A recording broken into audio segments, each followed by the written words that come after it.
Welcome to Evolution of Self with me, Britannia.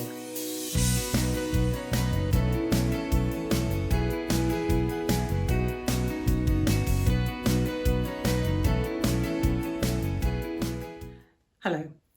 So I've decided to do this episode. I think I might have done it a long time ago, but it's something that came up again recently. So for those of you that haven't listened to all of my episodes, which I don't expect you to, there's quite a few of them, this will be for you. And it's about beliefs. And it's something that I've known for a long time, but you know how sometimes you forget things that you know and someone reminds you and it comes back to the forefront? Well, that's what happened with this one. And it's when you're in a situation with somebody, the person whose belief is strongest will influence the outcome of that situation.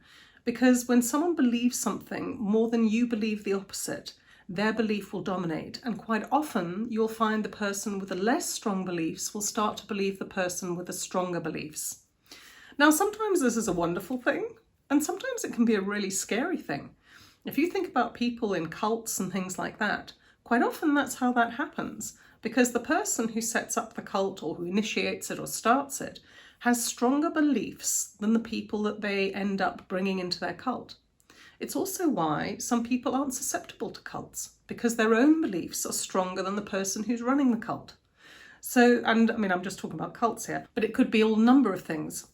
It could be your parents believing that vegetables are good for you more than you believing that they're not. So it's not always a bad thing. But this is more, I suppose this episode is more something that's interesting to me and something to be aware of.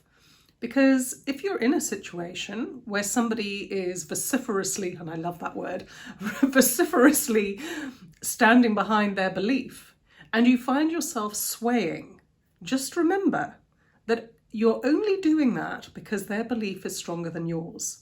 I found this actually in talking to groups of people as well.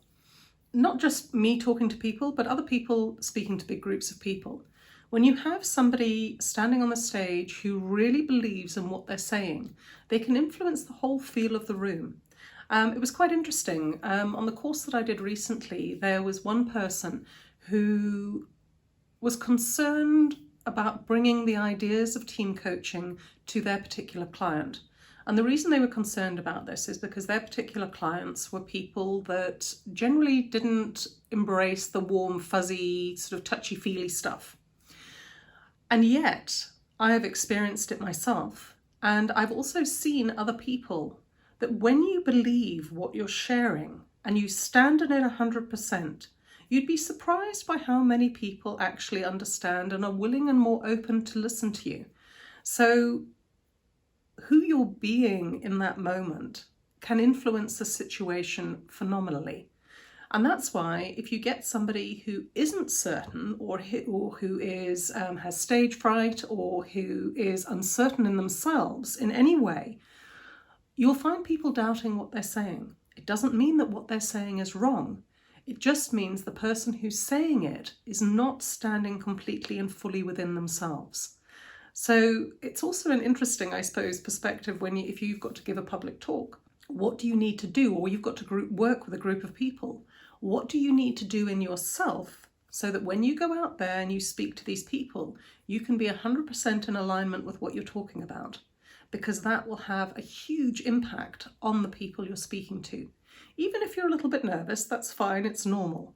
But if you're not sure of yourself, then that will then ripple out and affect the audience you're speaking to. I actually used to do a public speaking course that I used to give. And I did it from an authentic perspective rather than sort of Toastmasters or something like that. And had some really amazing results. And a lot of that was based on centering yourself, making sure that when you're standing up there, you're being completely authentic. And when you're being completely authentic, it's less scary because there's no one else you can be really in life other than you. Anyway, this is a bit of a ramble and not really something to do or to take on or to change, but something to be aware of.